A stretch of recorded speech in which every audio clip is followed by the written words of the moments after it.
안녕하세요. 주식의 소리의 애솔입니다.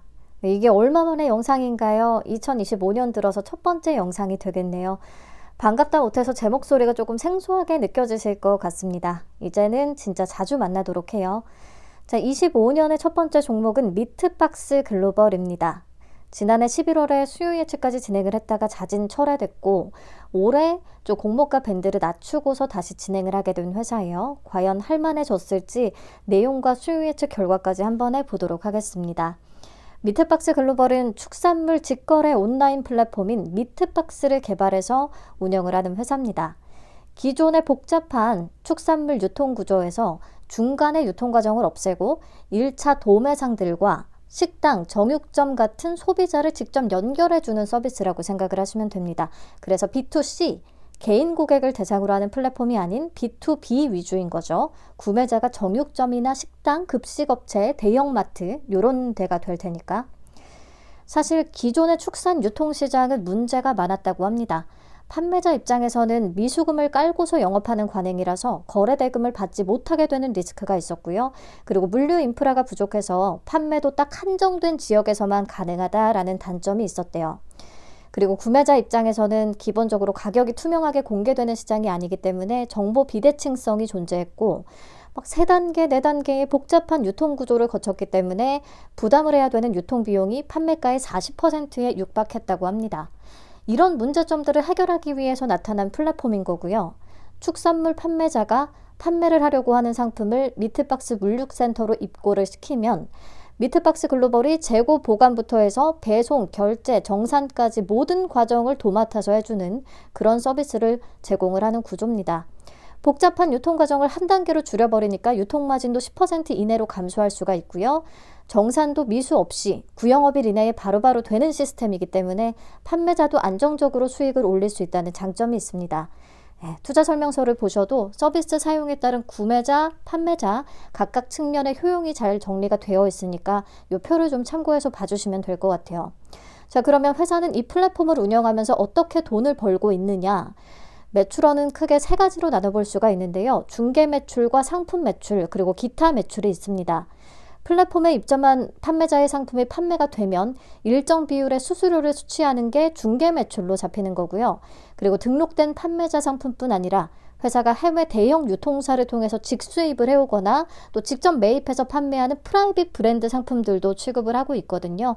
이런 상품이 팔리면 상품 매출로 잡히게 되는 거고요. 그리고 등록된 판매자들의 상품을 회사가 보관하고 배송하고 광고까지 다 해준다고 그런 서비스를 제공한다고 했기 때문에 이런 서비스 제공에 대한 대가는 기타 매출로 잡히고 있습니다. 근데 매출 비중이 뭐 크게 중요하지는 않을 것 같고요.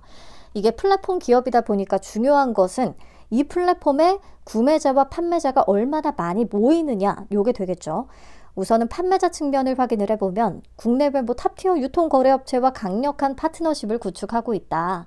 그래서 판매자 수와 입점 업체당 평균 거래액이 모두 상승 추세를 보이고 있다는 거 표를 통해 확인을 하시면 되겠고요. 구매자 측면에서도 꾸준한 신규 고객 유입과 높은 재구매율에 기반한 성장이 계속되고 있다. 그래서 누적 거래액이 1조 4천억 원을 넘겼다. 지난해 거래액은 약 4,249억 원이었고 올해는 6천억 원 이상을 목표로 하고 있다고 밝혔습니다. 자, 그리고 좀 특이한 부분이 이 플랫폼을 통해서 수집한 데이터를 기반으로 자체적인 예측 AI 모델링을 적용을 해서 AI를 엮었죠. 축산업계 최초로 육류 시황 예측을 제공하더라고요. 증권시황처럼. 구매자한테는 시황과 예측 시세를 제공을 해주고 판매자들에게는 생산지의 가격 분석과 예측 원가 정보를 제공을 해서 그들의 구매 또는 판매 계획을 돕는 역할을 하고 있습니다. 특히 또 회사 자체적으로 만든 종합적인 지표, 미트박스 종합지수라는 게 있는데요. 이게 증권이나 금융시장에서도 앞으로 활용이 될 수 있을 것이라고 회사 측은 얘기를 합니다. 아무튼 이런 차별화 포인트를 가지고 있는 거고 지금 또 10년 차를 맞아서 사업 확장에 더 팔을 걷어붙이고 있긴 한데요. 대표적인 것이 대형 도매상끼리의 거래 플랫폼인 미트매치 출시입니다. 미트매치는 박스가 아닌 컨테이너에 담을 정도로 대규모 물량을 거래하는 도매상들이 플랫폼에다가 각각 원하는 수량과 가격을 올려서 그들이 직접 거래를 하는 방식이라고 해요. 그래서 필요한 경우에만 미트박스 글로벌이 직접 거래에 참여를 하게 되고 회사는 그냥 기본적으로 이 거래 내에서 거래 데이터를 확보하는 것이 목적이라고 합니다. 그리고 앞으로 금융 파트너사들을 확보해서 이렇게 대형 거래가 이루어질 때 자금이 좀 필요한 주체들이 있을 거잖아요. 좀 대출이 필요하다든지 이럴 때 자금을 빌려주는 금융업과의 연계도 염두에 두고 있다고 합니다. 사업 내용은 이 정도 보면 충분할 것 같고요. 실적 점검해 보겠습니다. 보시면 매출이 꽤 잘 나와요. 최근 3개년 연속해서 매출과 영업이익은 성장세를 보였습니다. 다만 영업이익률이 1.71%, 3.89% 이 정도라 수익성이 높지는 않고요. 24년 3분기 기준으로는 영업이익과 당기순이익이 성장률이 소폭 하락한 상태입니다. 어쨌든 23년과 24년 모두 흑자를 기록했다는 것 정도 체크를 하면 되겠고요. 영업이익 증가에 따라 현금 흐름도 개선이 되면서 회사가 현금성 자산이 엄청 막 부족하고 자금 조달이 시급한 상태까지는 아닙니다. 그래서 공모자금을 어디에 쓰려고 하는지 좀 궁금했는데 스마트 AI 물류 인프라에 투자할 계획이라고 하고 식육 포장 처리 업체와 축산물 정보 관리 업체 요런 데 타법인 인수 자금으로 쓸 계획이라고 하더라고요. 그 밖에 해외 진출을 위한 운영 자금으로 계획을 하고 있습니다. 참고로 보시면 될 것 같아요. 넘어가서 공모가 산정 내역 보겠습니다. 우선 가치평가 방식으로는 매출액 기준의 PSR을 선택을 했는데 성장률이 높은 플랫폼 기업들이 자주 쓰는 방식이긴 합니다. 대표적으로 뭐 카카오뱅크 같은 곳. 뭐 PSR은 그렇다라고 치겠는데 플랫폼 회사니까. 비교 기업으로는 실리콘투와 블루엠텍을 선정했습니다. 그나마 이번에 상장 재추진을 통해서 기존에 더 높은 PSR 배수를 기록하고 있는 브랜드엑스 코퍼레이션하고 보라티아를 제외하긴 했어요. 하지만 여전히 실리콘투는 화장품, 블루엠텍은 의약품, 유통 플랫폼이라는 것은 공통점이 있긴 하지만 취급하는 업종 자체가 너무 다릅니다. 우리가 육류 유통 쪽을 생각을 하면 대표적으로 떠오르는 상장사로는 하림, 마니커, 우리손 FNG 이런 회사들이 있기는 하죠. 근데 얘들은 양육과 도축, 제조, 시설 이런 대규모의 고정비가 발생하기 때문에 시설비가 발생하기 때문에 이런 비용이 존재하지 않는 플랫폼 회사하고는 수익 구조가 다르다라면서 비교 기업에서는 제외를 시킨 거예요. 아무튼 그래서 실리콘투와 블루엠텍의 평균 PSR은 1.83배로 계산이 됐고 미트박스 글로벌의 24년 3분기 기준 최근 4개 분기 합산 매출액인 1,001억 원을 적용을 해서 주당 평가가액은 약 32,478원을 계산을 했고요. 할인율 41.50%에서 29.18% 적용, 최종적으로 밴드는 19,000원에서 23,000원을 산출했습니다. 그래서 표를 보시면 작년에 제출했던 증권 신고서 상으로는 공모가 밴드가 23,000원에서 28,500원 제출이 됐었는데 손을 이번에 본 뒤에는 19,000원에서 23,000원으로 내려갔다라는 거 확인하시면 되겠고요. 자, 유사기업과 밸류에이션 비교를 한번 해보면 실리콘투의 오늘자 시총 기준의 PSR은 3.11배, 그래서 미트박스 글로벌의 상단 기준 PSR 1.28배도 다소 낮게 느껴질 수가 있지만 얘기했듯이 실리콘투는 화장품 섹터라서 높은 가치를 받는 거고 지금 K 화장품이 실적도 뒷받침이 되면서 수출 실적도 굉장히 좋잖아요. 아무튼 그래서 미트박스 글로벌을 동일선상에서 평가할 수는 없다라고 생각을 합니다. 더군다나 사실 미트박스 글로벌이 상장을 하게 된다면 육류 유통업체들 앞에서 얘기했던 하림, 마니커 이런 회사들과 같은 섹터를 엮일 가능성이 더 클 텐데 하림, 마니커, 우리손 FNG 이런 종목의 PSR 배수는 굉장히 낮은 수준이라는 거, 0.5배도 안 된다는 거. 그래서 이렇게 보면은 미트박스 글로벌의 공모가에 대한 평가를 하기가 참 어렵습니다. 물론 기존 이 축산물 거래에서의 문제들을 해결한 새로운 거래 마당인 플랫폼을 만들었다는 데에 있어서 점수는 뭐 마니커나 할인보다는 더 줄 수가 있겠지만요. 그래서 기관들의 평가도 무척 궁금했습니다. 수요 예측 결과 확인해 보도록 할게요.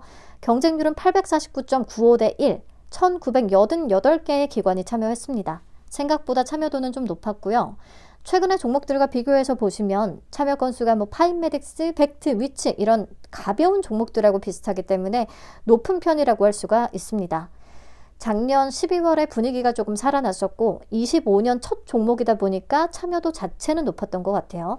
자, 신청 가격 분포표 보겠습니다. 공모가 밴드는 19,000원에서 23,000원을 제시했는데요. 하단인 19,000원 분포도가 70%대로 가장 높습니다. 물론 하단 미만에도 꽤 분포를 하고 있고요. 그래서 개인적으로는 하단에서 추가 할인을 기대하고 있기는 했었는데 조금 아쉬운 결과입니다. 자, 공모가는 최하단인 19,000원에 확정이 됐어요. 그리고 확약을 신청한 기관은 단 한 군데도 없었습니다. 최근에 MNC 솔루션이 그랬었죠. 그러니까 기관도 애매하면 확약은 아예 거들떠도 안 보는 것 같아요. 네, 그래서 수요 예측 결과 종합적으로는 참여 기관 수만 많았지 나쁜 편이라고 얘기를 해야 할 수밖에 없겠습니다. 자, 공모 개요 체크할게요. 공모가가 19,000원에 확정되면서 공모 규모는 190억 원, 시가총액은 약 1,056억 원의 규모로 상장을 추진합니다. 회사가 맨 처음에 상단으로 제시했던 가격 기준으로 시가총액은 1,585억 원 정도가 됐었는데요. 시장 분위기가 반영이 되면서 1,000억 원대 초반대까지 내려간 거죠. 자, 청약은 다음 주 월요일 13일부터 14일까지 진행되고 환불은 이틀 걸리고요. 상장은 23일 유안타 17호 스펙과 동시로 예정이 되어 있습니다. 미래에셋증권의 단독 주관이고요. 최소 수량은 20주입니다. 신주 모집 100%로 진행되고 우리사주조합에 배정된 물량은 없습니다. 상장 직후에 유통 가능한 주식수 확인하겠습니다. 상장 주식 총수의 38.97%에 해당하는 물량은 바로 유통 가능합니다. 조금 많은 편이고요. 금액으로 계산을 하면 약 412억 원. 가볍지는 않고 그렇다고 또 무겁지도 않은 약간은 애매한 수준입니다. 상장일의 유통 물량 중에서 기존 주주가 차지하는 비중은 53.85%가 되고요. 벤처금융과 기타 기존 주주로 구성이 되어 있습니다. 회사의 유상증자 발행 내역을 참고해서 보면 14년부터 15년 초까지의 발행가액은 100원, 2015년 말에는 4,571원, 2016년은 5,241원, 2017년은 8,734원, 2018년은 18,152원, 2021년부터 2023년까지는 2,951원, 2023년 3월에는 4,571원, 2023년 12월은 3,301원. 자, 그러면 가장 높은 투자 단가는 18,152원이 되는 건데요. 공모가가 19,000원에 확정이 됐으니까 상장일에 유통 가능한 기존 주주들은 전부 다 공모가보다 낮은 가격에 들고 있다라고 추정을 해보시면 될 것 같습니다. 다들 막 탈출하려고 벼르고 있겠네요. 네, 수요 예측 결과와 유통 가능한 물량, 요 장표 보면서 다시 한번 정리를 해주시면 되겠고요. 자, 우리가 작년 12월 공모주들의 성과가 어느 정도 잘 나왔다라고 해서 기준 없이 다시 막 달려들면 절대 안 됩니다. 보시다시피요, 공모가가 하단보다 추가적으로 할인이 들어가면서 비교적 전체적인 사이즈가 가벼워졌다든지 기존 주주 중에서 공모가보다 비싸게 들어온 물량이 생겼다든지 그런 어떤 포인트들이 만들어졌기 때문에 수익이 가능했던 거예요. 그리고 굉장히 우리가 어려운 시간을 거치면서 만들어진 공모주 정상화 과정이었기 때문에 앞으로도 계속 잘 따져가면서 옥석 가려서 청약을 하시면 좋겠습니다. 그래서 제가 만들었던 체크리스트 다들 기억하시죠? 오늘도 미트박스 글로벌이 어떤 부분에 해당하는지 한번 체크를 같이 해볼 건데요. 되는 조건부터 봅시다.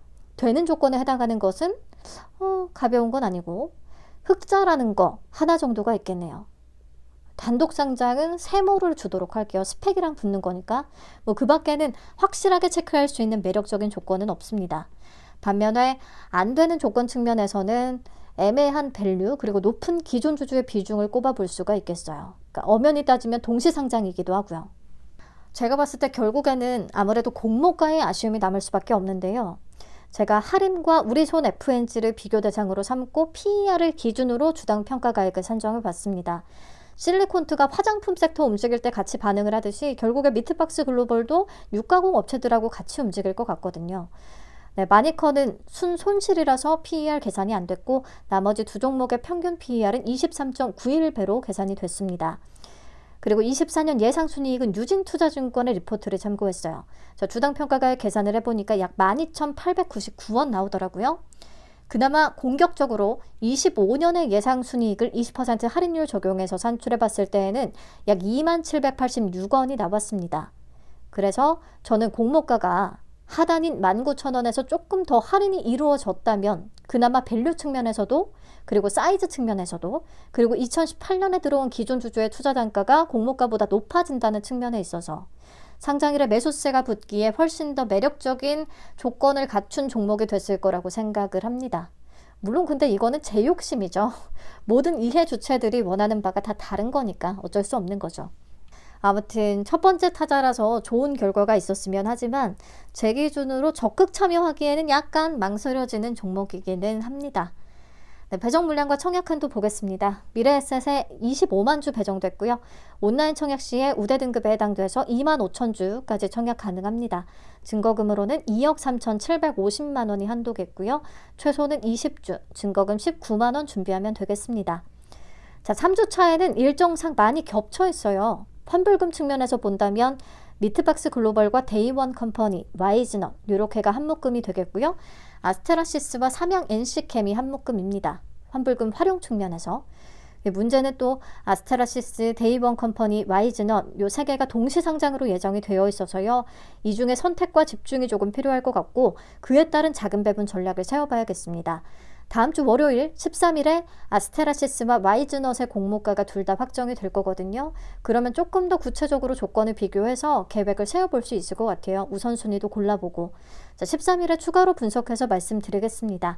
영상은 여기서 마치겠습니다. 새해에도 건강하고 행복하게 같이 공모주 투자해 나가요. 건행 안녕.